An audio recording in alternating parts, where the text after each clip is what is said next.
Hey everybody, it's Justin here, aka Demonic Sweaters. Today I'm going to show you guys how to prepare a song in Audacity to create a drum cover. Audacity is really great for this these days because you can remove the original drums using just Audacity. You don't need any third-party tools or anything like that. Well, you do have to install some plugins, and I went over that in a different video, so I'll post the link down below, but the plugins are free, and this works really well. So first off, you're going to need a song. I'm going to use this song here by one of my favorite K-pop groups called Artemis, and this song is called Butterfly Effect, and I'm just going to open this up in Audacity. Now, if you don't know how to get songs, there's various ways you can do this. There's a lot of YouTube downloaders out there which you can use. You can also use something called SoulSeek, or you can legitimately buy the song if you want to, like on Amazon or something like that. That's usually the easiest place to do it. So I'm just going to go here and go to Audacity. I'm using Mac OS, and let's go ahead and skip that crash report there. Now, the other thing that was on my screen here is important if you want to add a click track. So you can see here, I searched this song. This is my favorite website for this service. It's just called TuneBat, and it tells you a lot of good information about the song that you're about to do. So right here, it shows me that my BPM is 110 and the duration is 326. So that is useful to me because what I want to do now is first I'm going to create a new track. So I can just right click here, go to mono track, and I'm going to generate a rhythm track. And this basically allows me to create a click track that I can play along to. So I'm not depending on just the music. So I've already set this up here. I have 3 minutes and 30 seconds, and then 110 is my BPM. So I'm just going to click generate. Now, sometimes this may not be perfectly in sync for a couple of reasons. Maybe the song didn't start right on the one when they exported like the master. Also, if you're recording like to an older song before people played to metronomes all the time, you may have a lot of fluctuations in tempo, so this may not work. In that situation, I would use something like Ableton Live, where you can actually warp the original audio to make it synchronized to a click, or Pro Tools, I believe, can do that as well. But right now, Audacity still cannot do that. I was trying to create a plugin that allowed me to do that, but I haven't been able to do that just yet. But let's go ahead and see if this one is on time. So let's check it out. So I can already tell that it's off. So let's see how we can fix this. Let's just zoom in here. And if I look at the waveforms, I can usually kind of tell. So let's just drag this over. Okay, that's pretty close, but I want to get that beat, that heavy bass drum beat, right on beat 1. So that looks like it's right here. And the way I'm able to tell that is this click is a little bit higher than these ones. So let's zoom in a little more too.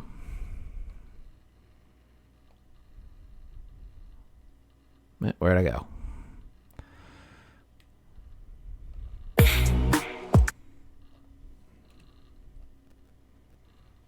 And let's just line that up as perfect as I can. Zoom back out. And now I did actually drag the original audio a little bit past the beginning here. So what I can do is actually select both. Hold down Shift, click one, and then hold down Shift, and then that will select both. So let's go ahead and move that over to the beginning. And now, my click should be aligned. And let's just scan through the song here. I can turn down the track volume.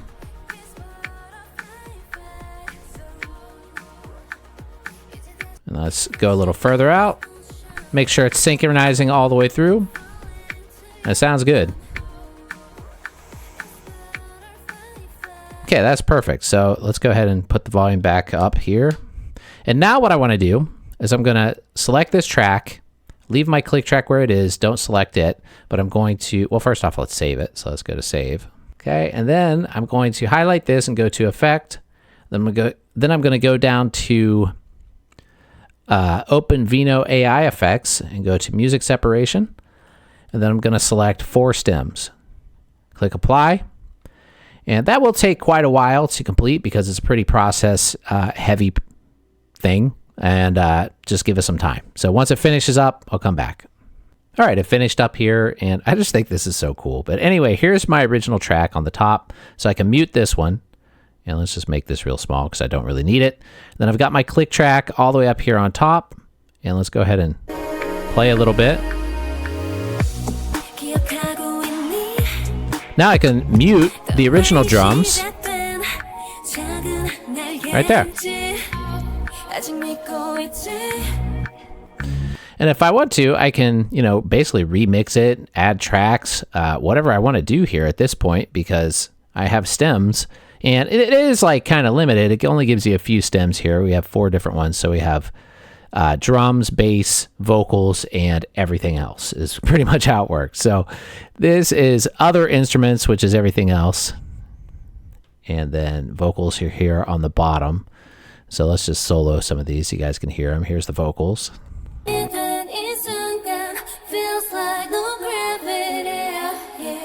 have bass. Oh no, that's other instruments, sorry. There's definitely some bass synth in there, but there's our sub bass, basically, is what it selected as bass that time. But pretty cool. So now all I have to do is add another track here. Let me turn on my drums. Going to be using my Yamaha DTX 6K X.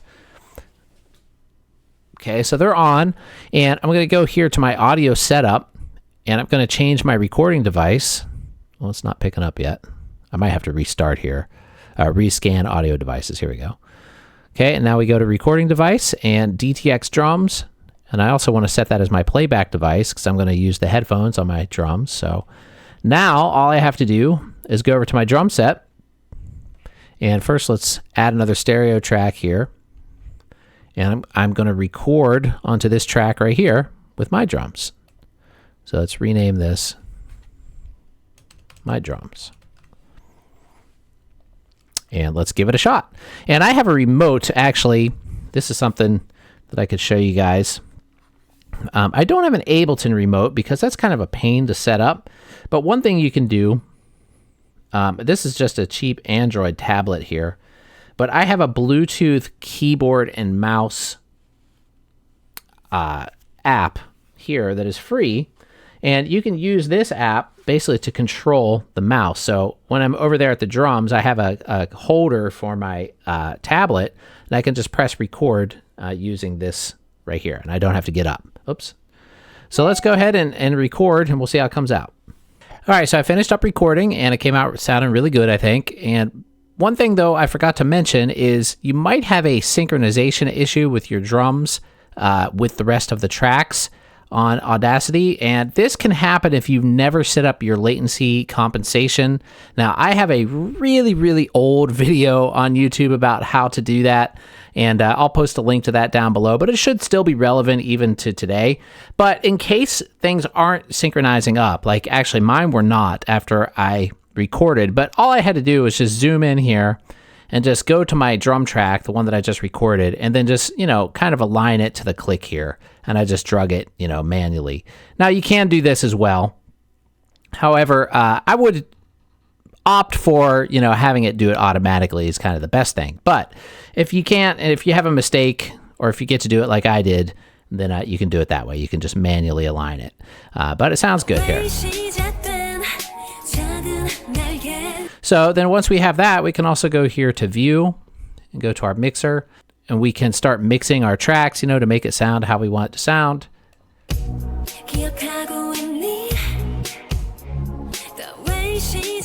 I want to turn down most of the other instruments. And then you can also add effects to things if you like. We could go here to real-time effects. And to view that, we can go up to add real-time effects or just press the letter E on your keyboard. And then there's also master effects here. So I do want to do that. I'm going to go here to my limiter, put a master limiter on the drums here, or on everything basically. So that way I don't go into the red. And this actually just kind of glues everything together and makes it sound good. So let's...